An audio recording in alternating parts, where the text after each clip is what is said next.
বিয়ের কয়েক বছরের মধ্যে যদি সন্তানের প্ল্যানিং না থাকে কানাঘুষো শুরু হয়ে যায়। মেয়েটির কোনো সমস্যা আছে কিনা? চেন্নাই অ্যাপোলো প্রেজেন্টস ডাক্তারবাবু কি বলছেন? सो फर्टिलिटी में भी 50-50 है, इनफर्टिलिटी में भी 50-50 है। प्लानिंग से पहले दोनों साथ में डॉक्टर के पास चलो, ऐसा हो रहा है क्या? आजकल 30-40% पुरुष they are coming forward for semen testing. मेरा सब कुछ ठीक है, वो ना बस इरेक्शन को पकड़ते हैं। स्पर्म का प्रॉब्लम हम जब तक परीक्षा नहीं करेगा तब तक पता नहीं होता। फॉर द टाइम बिंग ठीक हो जाएगा, आज नहीं हुआ कल हो जाएगा, ऐसा प्रॉब्लम थोड़ा होता है। सो जब प्रेशर ज्यादा होता है उनका और इरेक्शन में प्रॉब्लम होता है। उनका टेस्टोस्टेरोन लेवल जितना होना चाहिए उससे कम हो जाता है। So yes, testosterone is certainly a problem, but behind testosterone there are so many things. कोई भी young couple they are planning for baby and फिर भी कंसीव नहीं हो रहा है। We are talking about sperm numbers and sperm quality. There are two things. Sperm DNA कैसा है वो अच्छा नहीं हो सकता। किसी का स्पर्म बहुत कम होता है, किसी का जीरो भी आता है। They can be further.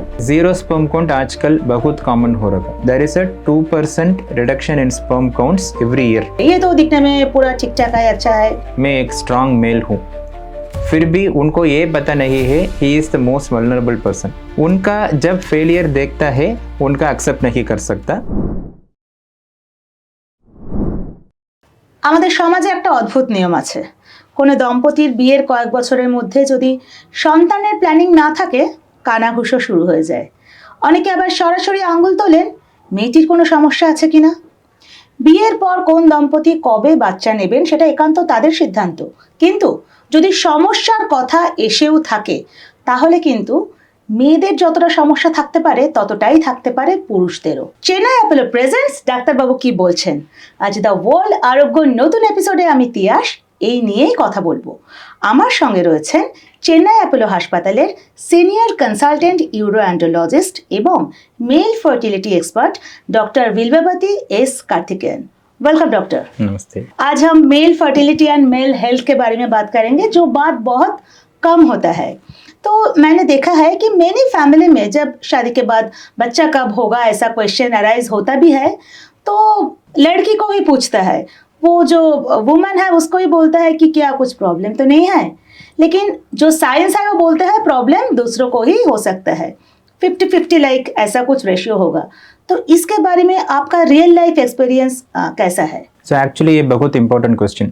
सो आजकल ऐसा आगे क्या सोचता था, सब समय फीमेल को ही पूछता है आपका क्या प्रॉब्लम है, डॉक्टर के पास गया है क्या, हस्बैंड भी पूछता है आपका चेकअप शुरू हो गया क्या। लेकिन आजकल हमको देख रहा आगे क्या 20-40% होता है। सो मेल फर्टिलिटी का फैक्टर आगे 20-40% होता है। अभी आप बोल दिया 50% पहुंच गया। सो फर्टिलिटी में भी 50-50 है, इनफर्टिलिटी में भी 50-50 है।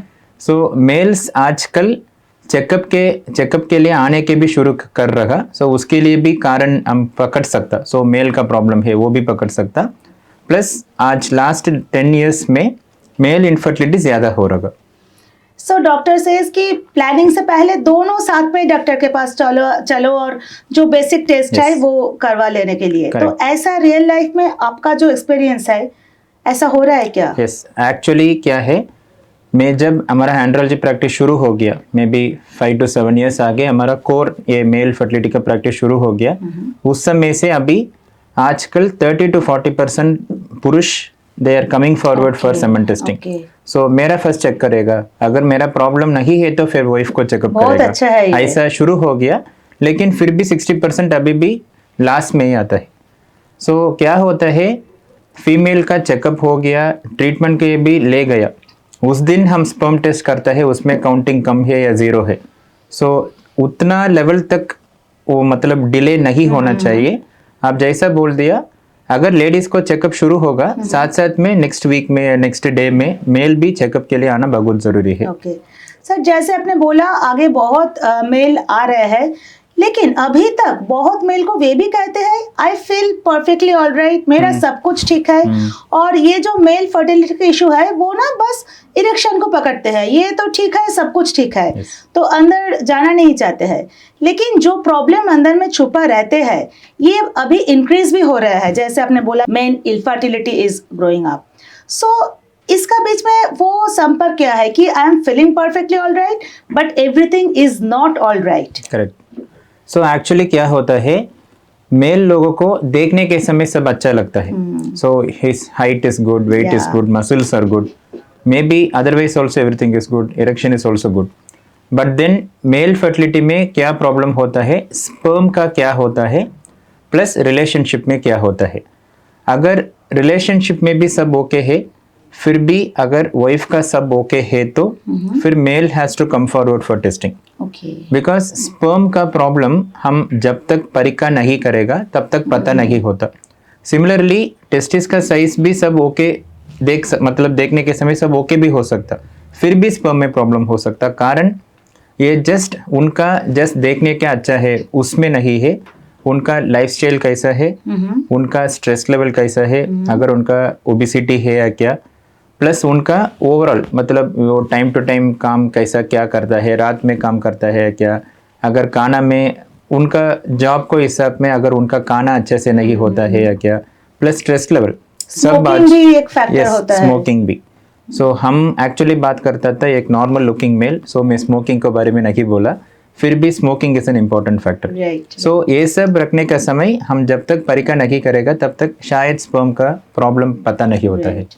Sir, can you tell us about the lifestyle? You have just said that बहुत स्ट्रेस है, हम एक्सरसाइज उतना नहीं होता है, स्लीप ठीक से नहीं होता है, तो ये जो सब कारण है, जंक फूड तो एक है ही, तो मेल फर्टिलिटी हार्मोन्स जो होता है और व्हाट शुड आई से इमोशंस जो होता है उसके ऊपर की असर पड़ता है ये लाइफस्टाइल. एक्चुअली क्या होता है, मेल आज क्यों प्रॉब्लम में मतलब why are males facing problem is दो कारण. एक मुझको प्रॉब्लम हो सकता है या क्या वो भी सोचता है, मुझको प्रॉब्लम नहीं होता है वैसा थिंक करता है. वो दोनों कारण से क्या होता है, what ever is the problem हम पकड़ नहीं पा रहा, जब वो आएगा तब उसी टाइम में हमको आंसर मिलेगा. सो आप बोल दिए लाइफस्टाइल. लाइफस्टाइल में आजकल हम आगे ट्रीटमेंट को भी हम बोलता है diet, exercise, sleep and stress, चार चीज़. सबको डाइट आज उतना ओके नहीं है. मतलब हमारा डाइट में अगर हफ्ता में 2 दिन अच्छा डाइट खाने से वो भी बहुत ज़्यादा, plus exercise we have forgotten that there is something called exercise. And हमारा लाइफस्टाइल, हमारा काम सब we are working probably for the western world and work like that. So उसके लिए क्या होता है, हमारा स्लीप पैटर्न डिस्टर्ब होता है. हम स्लीप पैटर्न डिस्टर्ब होता है उसी के लिए हम जंक फूड खाता है. So in order to be awake हम चाय पीता है या क्या भी रात में जंक फूड खाता है, वो सब 5 दिन को जाता है. बाकी 2 दिन क्या होता है, हमारा डाइट को मतलब हमारा क्या पसंद है वो फूड को फिर भी जंक होता है या ज़्यादा होता है. सो आजकल इसी कारण से क्या हो गया, 30 उम्र में 25 उम्र में हम ओबिसिटी देखता है, डायबिटीज़ देखता है. इसको ऊपर आप क्या बोल दिया, स्मोकिंग, अल्कोहल, टोबैको, क्योंकि I want to be awake so I am smoking. So ये सब अभी एक नॉर्मल हो गया. सो हम कोविड के बाद ये सब और ज़्यादा देख रहा, प्लस ओबिसिटी या erection issues, libido issues, ejaculation problems, ये सब अभी ज़्यादा हो रहा. ये सब लेके ये हम कंट्रोल कर सकता है, ये सब मॉडिफाइबल. प्लस नॉन मॉडिफाइबल है जेनेटिक, प्लस रीजंस लाइक वैरिकोसिल वो हम जाके पकड़ता है, वो सब मिलके हमको इतना मेल इनफर्टिलिटी हो रहा. Right. सो इसमें करेक्टेबल है, प्रॉबली कुछ चीज़ है उसको हम ट्रीटमेंट कर सकता है, लेकिन वो डाइट लाइफस्टाइल में नहीं होता है. Right. ये दोनों प्लस जेनेटिक 3 चीज़ें. ओके सर, जैसे आपने बोला कि कोई प्रॉब्लम किसी का शुरू हुआ, ओबेसिटी से लेकर थोड़ा थोड़ा सेक्सुअल प्रॉब्लम कुछ भी शुरू हुआ, तो शुरू में क्या होता है, मेल लोग सब उतना कंफर्टेबल नहीं होता कि सोचते हैं फॉर द टाइम बिंग ठीक हो जाएगा, आज नहीं हुआ कल हो जाएगा, ऐसा प्रॉब्लम थोड़ा होता है, तो इसमें ना लेट हो जाता है. तो ऐसा होता है क्या कि अगर हम फर्स्ट स्टेज में डॉक्टर के पास आए और प्रॉब्लम डिटेक्ट किए, तो फिर हम ये लाइफस्टाइल के मॉडिफाई करके ही बहुत सारी चीज़ रुक सकते हैं मेडिसिन लेने से पहले, ऐसा है क्या? बिल्कुल. एक्चुअली क्या है, जब उनका प्रॉब्लम शुरू होता है, मे बी 1 दिन में 1 हफ्ता में नहीं, एटलीस्ट 3 months 4 months में आने से उनका हम जल्दी we can give them confidence, वो जल्दी इम्प्रूव होता है. जब उनका इरेक्शन इम्प्रूव होता है, सब मतलब इम्प्रूव होता है, उसी कारण से उनका कॉन्फिडेंस वापस आता है. सो इधर क्या प्रॉब्लम होता है, इनिशियली कुछ कारण से 1 दिन 1 हफ्ता 1 महीना मिलन अच्छे से नहीं हुआ, उस समय में इतना साल हो गया, 2-3 साल हो गया शादी, अभी वो वाइफ ने डॉक्टर से ट्रीटमेंट लेता है, सो वो बोलता है ये महीना में ये दिन आप ट्राई करना पड़ेगा। सो करेक्टली वो दिन उनका सेक्स करेक्ट से नहीं होता है, उसका बहुत कारण हो सकता है। उस दिन उनका उस हफ्ता में स्ट्रेस था या नाइट शिफ्ट था, या वाइफ बोलता है आज हम नहीं करने से हम आगे बच्चा नहीं बन सकता, एक परफॉर्मेंस प्रेशर बन जाता है। सो इसमें वाइफ को भी सेटिस्फाई करना प्लस ये ट्रीटमेंट को भी सेटिस्फाई करना, सो इसमें इनका आप बोल दे परफॉर्मेंस वो प्रेशर ज़्यादा होता है। सो जब प्रेशर ज़्यादा होता है उनका और एरेक्शन में प्रॉब्लम होता है। जब एरेक्शन में बार बार प्रॉब्लम होता है उनका माइंड में एक ये क्या है, हमको कैसा कर सकता है, ये शायद हमारा हाथ से नहीं होगा, उसमें इंटरेस्ट प्रॉब्लम आता है, फिर लिबिडो कम होता है, उसके बाद हस्बैंड एंड वाइफ को बीच में झगड़ा होता है। सो यही हमारा साइकिल देखता है। इस समय में पेशेंट हमारा पास आता है, लूप में पड़ जाता है, वो फिर हम वापस ले जाने के लिए कम से कम 2 महीना लगेगा। इसमें 3+2 5-6 मंथ्स ऑलरेडी वाइफ का एग्स ऑलरेडी कम होने शुरू हो रहा है, क्योंकि आजकल हम देख रहा है कैरियर ओरिएंटेड। सो वाइफ मतलब लेडीज लेट से वो शुरू करता है फर्टिलिटी प्लानिंग। सो क्या आगे 25-26 में होता था, अभी 31, 32, 35 में हो रहा, उधर भी एक प्रॉब्लम है। वो क्या नॉर्मल टाइम था वो सब छोड़ के अभी उनका डिम कम होने का समय ट्रीटमेंट शुरू करता है। उस समय में भी अगर हस्बैंड ऐसा करता है तो उनका और फ्रस्ट्रेशन होता है, क्योंकि she is also working, she is also planning her schedule. उस समय में वैसा होता है तो वो क्या बोलेगा, मेरा टाइम चला गया वैसा। तब फोकस बस बेबी प्लानिंग हो जाता है, तब रिलेशनशिप में जो हैप्पीनेस वो थोड़ा कम हो जाता है। तो इसी वजह से शायद हम देखते हैं कि 20s 30s या 40s में लिबिडो जो होता है बहुत कम हो जाता है, और हम सुनते हैं जो मेल लोग हैं उनका टेस्टोस्टेरोन लेवल जितना होना चाहिए उससे कम हो जाता है। तो फिर जैसे आपने बोला कि बेबी प्लानिंग का टाइम आ गया तो तब ये लो हो गया, तो ये क्यों होता है, इतना जल्दी इतना अर्ली क्यों टेस्टोस्टेरोन लो हो रहा है? एक्चुअली वो लो टेस्टोस्टेरोन एंड लिबिडो ये दोनों में भी सेम है लेकिन एक्चुअली डिफरेंट है। So low testosterone not equal to low libido. So low testosterone may be one of the factors for low libido, but that is not the only factor. It is not libido कम है immediately testosterone कम है, वैसा नहीं है। लेकिन जिस patient को हम लो लिबिडो के लिए चेकअप करता है 90% टेस्टोस्टेरोन नॉर्मल निकलता है। ओके सो उसका कारण क्या है? Libido is a very complex issue. अभी हम बात किया ना, सो लिबिडो के लिए इतना कारण ऑलरेडी हो गया। स्ट्रेस लेवल ज़्यादा होने से भी इंटरेस्ट कम होता है, एरेक्शन कम होने से भी लिबिडो कम होता है। इस समय में प्रोलैक्टिन ज़्यादा होता है हमारा शरीर में, उस कारण से फिर लिबिडो कम होता है। सो हम चेकअप करने के समय प्रोलैक्टिन ज़्यादा है, इमीडिएटली उस समय में डॉक्टर क्या बोलता है, आपका प्रोलैक्टिन ज़्यादा है उसके लिए लिबिडो कम है। लेकिन वैसा नहीं है। The prolactin is high for a reason, that is actually stress, and that same stress is the reason for libido problem. Okay so अभी हम इसमें 2 पॉइंट डिस्कस कर रहे हैं। एक लिबिडो का डिस्कस कर रहे हैं, एक टेस्टोस्टेरोन। टेस्टोस्टेरोन भी आज आगे से कम है, मतलब 30-40 उम्र में क्यों टेस्टोस्टेरोन कम होना? वही तो। So testosterone is a hormone which is dependent upon body weight, stress and sleep. So ये 3 चीज अगर डिस्टर्ब है तो ऑटोमेटिकली टेस्टोस्टेरोन कम होता है। सो हम क्या सोचते हैं, वो टेस्टोस्टेरोन कम है उसी कारण से इरेक्शन प्रॉब्लम, टेस्टोस्टेरोन कम है उसी कारण से स्पर्म प्रॉब्लम, टेस्टोस्टेरोन कम है लिबिडो प्रॉब्लम। लेकिन ऐसा नहीं है, all these things are linked. So इनको जाके क्या होता है, कुछ जगह में टेस्टोस्टेरोन भी लेता है, वो टेस्टोस्टेरोन लेके स्पर्म और कम होता है। फिर उसमें और एक अब बोल देना एक साइकिल बनता है। फिर इतना कंफ्यूजन होने के बाद हमारा बस आता है। सो हम आके बोलते हैं आपका टेस्टोस्टेरोन ओके है, फिर वो पूछता है फिर मैं क्यों टेस्टोस्टेरोन लिया? So I was thinking testosterone is a problem. So yes, testosterone is certainly a problem, but behind testosterone there are so many things. Right. Sir हम और एक प्रॉब्लम सुनते हैं कि कोई भी young couple they are planning for baby and both are having good lifestyle, they are listening to doctor and everything is fine. Wife का report भी सब कुछ ठीक है और मेल का रिपोर्ट भी सब कुछ ठीक है, फिर भी कंसीव नहीं हो रहा है। ये प्रॉब्लम अभी बहुत कॉमन है। तो जो हिडन फैक्टर इससे पीछे रहते हैं, जो कभी कभी अनडिटेक्टेड भी रह जाता है, तो ये फैक्टर्स क्या होता है, क्यों ऐसा होता है? एक्चुअली इसमें हम देखने के समय दोनों साइड देखना पड़ेगा। फीमेल का साइड में भी सब ओके है, फिर भी शायद एक माइल्ड ब्लॉक, ट्यूबल ब्लॉक हो सकता, वो क्या हम रूटीन टेस्ट में पकड़ नहीं होता है, या इनका डिम में भी थोड़ा प्रॉब्लम है, वो डिम करेक्ट से रिलीज नहीं हो रहा। वो फीमेल का साइड में एनीवे वो डॉक्टर देखेगा, हम वो नहीं देखता है, plus that is not our point of discussion.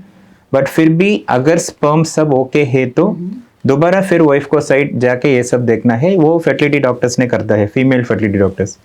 हम हमारा स्पर्म को क्या बात करता है, we are talking about sperm numbers and sperm quality. There are two things, one is sperm numbers, वो काउंट ओके है, मोटिलिटी मोटा मोटी है लेकिन मॉर्फोलॉजी थोड़ा कम है। प्लस हम आगे करता है sperm DNA fragmentation testing, that is like seeing the DNA of the sperm. वो कैसा होता है, हमारा सॉफ्टवेयर जैसा है, अंदर क्या है। सो उसमें अगर प्रॉब्लम है तो फिर भी प्रेगनेंसी नहीं होता है या मिसकैरेज हो सकता। Okay. सो वो बोलता है हम बार बार कंसीव होता है फिर अबॉर्शन होता है। ये सब का कारण है मेरा स्पर्म काउंट भी अच्छा है लेकिन हम जाके अंदर चेकअप करेगा स्पर्म डीएनए कैसा है, वो अच्छा नहीं हो सकता। सो उसका कारण फिर भी same thing, obesity, smoking, stress, diabetes, reduced sex, all this things plus very important varicocele.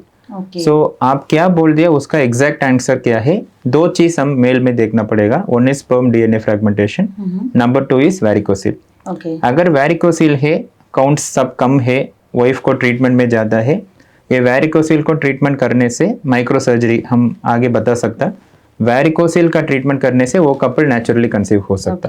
वो पॉइंट मिस हो गया तो वो आईवीएफ में जाता है। So this is a very important point, we need to tell the patients. जब sperm count होता है तो किसी का स्पर्म बहुत कम होता है, किसी का 0 भी आता है, ऐसा भी होता है। तो इन लोगों के लिए, इन मेल पार्टनर के लिए कोई आशा है क्या, ये लोग क्या कभी दे कैन बी फर्दर?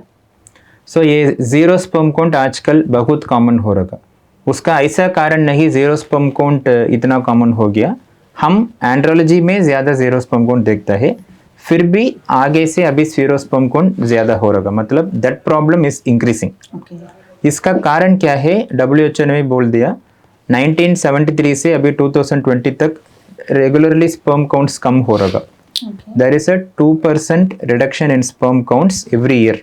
सो 73 से अभी 2020 हो गया ना, सो इतना साल में every year there is a reduction in sperm count. Similarly क्यों ऐसा हो गया, उसका जेनेटिक कारण हो सकता। 0 स्पर्म काउंट में 2 टाइप है, एक नॉन ऑब्स्ट्रक्टिव टाइप, किधर टेस्टिस को अंदर स्पर्म उत्पत्ति बहुत कम होता है।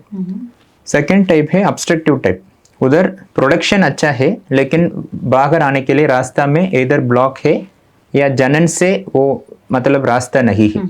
सो ये पेशेंट्स में दोनों डिफरेंट है, अगर ब्लॉक है या टेस्टिस का साइज ओके है, रिपोर्ट्स अच्छा है, शायद इनका चांसेस ज़्यादा है। अगर टेस्टिस थोड़ा छोटा है या मेल का उम्र 35-40 हो गया, प्लस ब्लड रिपोर्ट ज़्यादा है, जेनेटिक प्रॉब्लम ज़्यादा है, उनको हम क्या भी ट्रीटमेंट करेगा वो शायद 100% इम्प्रूवमेंट नहीं दे सकता, फिर भी क्या अपॉर्चुनिटी नहीं था वो हम देख सकता, मतलब if you don't do anything you are not creating an opportunity. So we are here to try our maximum with the modern available things, so that can he father from his own sperm। अगर उनका sperm को हम कुछ try नहीं करेगा, directly donor में जाएगा, तो उनका फादर वो मतलब बायोलॉजिकल फादर के लिए उनका चांस ही नहीं दिया।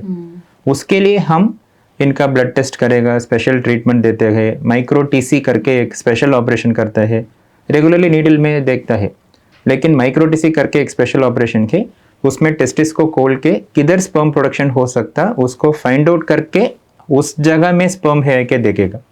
वो ये डिटेल्ड ऑपरेशन, इसमें शायद स्पर्म मिलने के लिए बहुत चांस है। क्या टीसा में नीडल में नहीं मिलता है, वो माइक्रो टीसी में मिलने के लिए अप टू 50% एक्स्ट्रा चांस है। सो 0 स्पर्म मतलब आईवीएफ ही करना है ऐसा है नहीं? 0 स्पर्म काउंट में शायद आईवीएफ ही होगा, लेकिन हम अगर ब्लॉक को पकड़ के वाइफ का समय है तो डिम है तो फिर हम टीक करके नेचुरल प्रेगनेंसी हो सकता, उसका परसेंटेज 10 to 15% है, फिर भी वो ऑप्शन भी है, उसका नाम है माइक्रोसर्जिकल रिकंस्ट्रक्शन। सो स्पर्म का ट्यूब होता है, उसमें हम जाके ऑपरेशन करता है, वैसो एपिडेमल एनास्टोमोसिस। वो ऑपरेशन से मे बी उनका स्पर्म क्या बाहर नहीं आ रहा, उसको आने के लिए हम ऑपरेशन कर सकता, this is a small percentage, फिर भी हो सकता। उसमें नेचुरल होता है, बाकी 80% आईवीएफ में ही होता है, आईवीएफ में ही होता है इनका स्पर्म से। बायोलॉजिकल फादर बनने का चांस तो मिल गया। अगर वो स्पर्म ही नहीं देखता है तो डोनर स्पर्म में होता है, that is the difference. Right right sir, ये जो मैस्कुलिनिटी और स्ट्रेंथ ये हमारा जो सोसाइटी है उसमें इक्वल दिखता है, लेकिन साइंस को पता है कि जो मेल बॉडी है वो भी कहीं कहीं वल्नरेबल है, कहीं कहीं उनका भी प्रॉब्लम हो सकता है। तो ये जो बिगेस्ट मिसकंसेप्शन है मेल बॉडी को लेके, ये तो दिखने में पूरा ठीक ठाक है, अच्छा है, तो ये मिसकंसेप्शन को आप एंड्रोलॉजी का जो लेंस है उससे कैसे देखते हो? ये बहुत इंपॉर्टेंट, मतलब अगेन वेरी वैलिड क्वेश्चन। सो आजकल मेल सोचता है मेरा बॉडी परफेक्ट है, मैं एक्सरसाइज करता है, मैं मसल बनता है, मैं एक स्ट्रांग मेल हूँ, फिर भी उनको ये पता नहीं है he is the most vulnerable person. उसका कारण क्या है? आजकल हम रिसेंटली वुमेंस डे सेलिब्रेट किया, women are like entirely they have changed in the last 20 to 40 years। Women का आउटलुक चेंज हो गया, उनका कॉन्फिडेंस ज़्यादा हो गया, वो सब अभी अच्छा काम करता है। लेकिन मेल्स को क्या हो रहा, they are not able to take whatever, क्या बोल सकता, अगर कुछ ये चीज़ नहीं हो गया तो वो अच्छा फील नहीं होता है। फिर they are not ready to like see any failures, challenges, they want everything to be correct. Egos रह गया शायद। सो उसके लिए क्या होता है, उनका जब फेलियर देखता है उनका एक्सेप्ट नहीं कर सकता। सिमिलरली उनका काम में भी स्ट्रेस होता है, उसी कारण से उनका प्रॉब्लम होता है, उसके लिए उनका परफॉर्मेंस में प्रॉब्लम होता है। फिर वो सोचते हैं मैं इतना ओके है, मुझको क्यों प्रॉब्लम। मैं आगे भी बोल दिया, वो सोचते हैं क्यों मुझको प्रॉब्लम होगा। और उसको ना छोटे से जब फैमिली का जो वो ब्रिंगिंग अप है उसमें भी यही कहा जाता है कि तुम सबसे स्ट्रांग हो, तुमको तो कुछ नहीं होगा। तो शादी के बाद भी मम्मा जो होता है, जो मेल का, वो बोलता है तो मेरा बेटा तो बहुत स्ट्रांग है, उसका कुछ नहीं हुआ। उसमें और एक पॉइंट क्या है, मेल सब समय they don't want to open up, वो सबसे बड़ा प्रॉब्लम। हम शुरू से ये पॉइंट टच नहीं किया। Males keep everything with in themselves till that they explode. So मेरा इरेक्शन थोड़ा कम है, मेरा स्पर्म में प्रॉब्लम हो सकता, ये सब वो आगे भी आके बोल सकता ना। सो अगर एक फीमेल है तो उनका 1 महीना पीरियड में प्रॉब्लम है तो भी डॉक्टर से जाता है, ट्रीटमेंट करता है। लेकिन male always keeps things with in himself, he thinks what will the society think, what will my wife think. So ये सब सोच के उनका पूरा माइंड को, मतलब पूरा अफेक्ट होने के समय तक वेट करके फिर आके इधर पूरा स्ट्रेस को हम कम करने के लिए इतना टाइम लेता है। So the male problem is one, they think nothing can happen and they keep everything with in them. ये दोनों कम करने के लिए हम एक्चुअली इतना पॉइंट्स हम बोलना चाहिए, क्योंकि as early you come, the earlier the better. Right. So who are watching this episode today right now, many couple they are planning for baby, but there are so many factors. Problem हो भी सकता है, नहीं भी हो सकता है, कुछ भी। लेकिन उन लोगों के लिए आपका जनरल टिप्स क्या रहेगा? General tips actually, male has to understand that, both actually the couple has to understand, male का स्पर्म इंप्रूव होने के लिए 3 महीना लगेगा। वेरी सिंपल, क्योंकि स्पर्म प्रोडक्शन के लिए 3 महीना लगेगा। सो आज मैं डाइट शुरू किया, मेरा रिपोर्ट कल ही इंप्रूव होना, वैसा नहीं सोचना। Similarly don't expect, you do your work, reports will automatically improve. So आपका एक रेगुलर लाइफस्टाइल बनना पड़ेगा।